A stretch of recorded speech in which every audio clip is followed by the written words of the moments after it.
cash or mortgage. In today's video, we're going to be doing a deep dive into what you should do in your next property purchase here in the UK. It's one of the most common questions I have to answer every week when talking with tens of investors who are looking to buy their first, second or 10th property here in the UK. Stick around till the end of this video and I'm sure you'll get enormous amount of value just by watching it. So let's dive straight in. There are two ways you can deploy your funds if you're buying a property for business purposes. The first one is to buy it outright with cash, and the second is to use something called a mortgage. What is a mortgage in simple terms? A mortgage is a loan that you take from a bank or a building society for the purpose of purchasing a property, and it's usually narrated in something called a loan to value. Now take for example, you want to buy a house, and for the sake of simplicity in this video, I will use £100,000 as the base figure. So a property based here in Nottingham is £100,000. You're looking to use a mortgage to buy it. So what you would expect is the bank or the building society would ask for a minimum of a 25% deposit. In this case, that will be £25,000. And then what you get as a mortgage from the bank or building society is a loan to value of 75%. In this instance, it will be £75,000.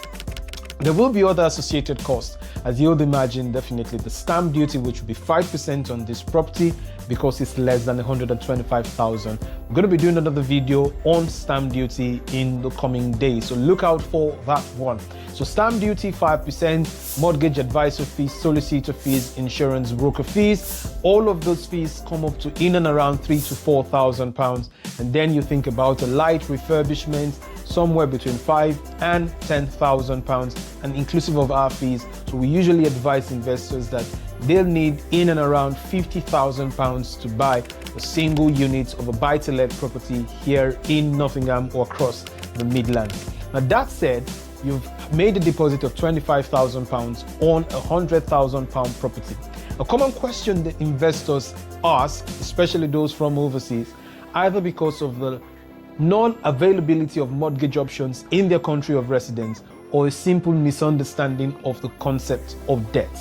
Now, there are two types of debts. There's something called a good debt and there's something called the bad debt. So bad debts, examples of a bad debt will include taking a credit card for things like shopping, groceries, clothing, things that essentially lose value, or taking a car loan. That's simple because a car isn't an asset because the value is depreciating day after day. So when you buy something whose value is depreciating, then it's not an asset, it is a liability. So when a loan is taken to buy a car, this is by no means asking people not to buy a car, it's just explaining what a bad debt is.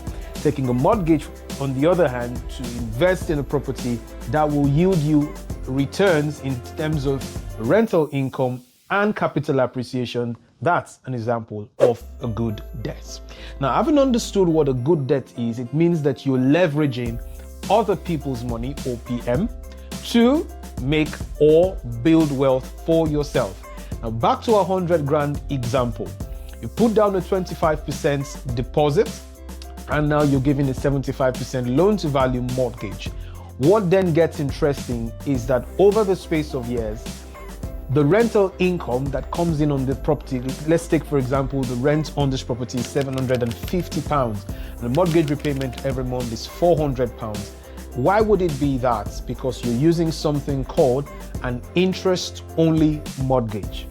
Now, talking about mortgages, there's two types of mortgages majorly. You've got repayment mortgages, which is what most people use for their residential properties. So a repayment mortgage, you're paying both the interest on the mortgage and the debt itself. So you're paying both, the capital comes down, or the total debt comes down year by year, and you're also paying an annual interest.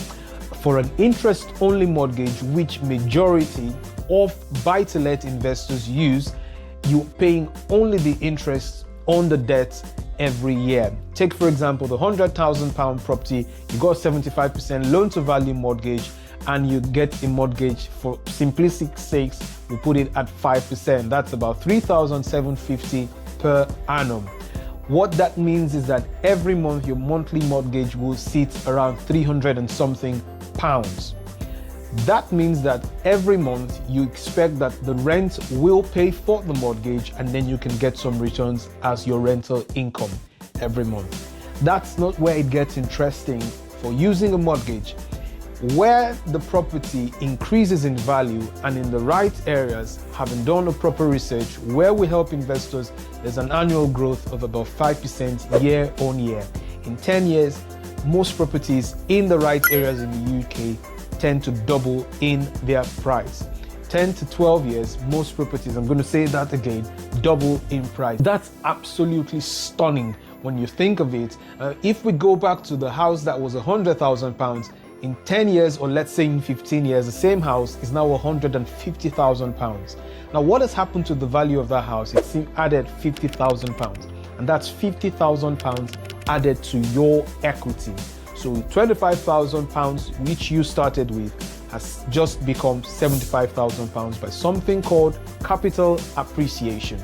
Sounds very, very interesting. What happens to the £75,000 that I owe the bank? Oh, it stays the same because it's an interest-only mortgage, and that's being paid every month.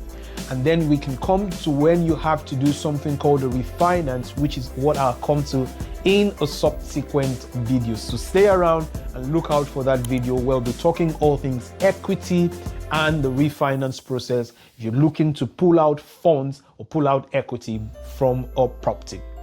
Having said that, if you're buying with cash, with 100,000, you can deploy that on one property just on the purchase price, excluding the stamp duty, excluding all the other costs we spoke about before. So if an investor has £150,000, rather than buy one property, my recommendation will be, why not deploy this same amount of money across 3 different properties? And yes, £150,000 can get you 3 buy-to-let properties compared to buying one with cash here in Nottingham. And if that sounds like something of interest to you, I'll just love you to just leave a comment and just type mortgage in the section below, and I'll be happy to have a chat with you. How about if you want to buy cash? Just leave cash in the comments. So choose whichever one you love to buy with, and obviously we will have a chat about it. I understand that people have different reasons why they would want to buy in cash. So I'm not saying it's not important or you could not buy in cash or it's not possible. If that's something you want to do, by all means feel free to go ahead. I'm just putting out this video to give a broad view and advise and recommend to people that look, there's other people's money to deploy and build wealth for yourself. So if that sounds interesting to you, leave a comment in the section, chat with me on WhatsApp, and I would love to hear your views and help you get onto your next property project.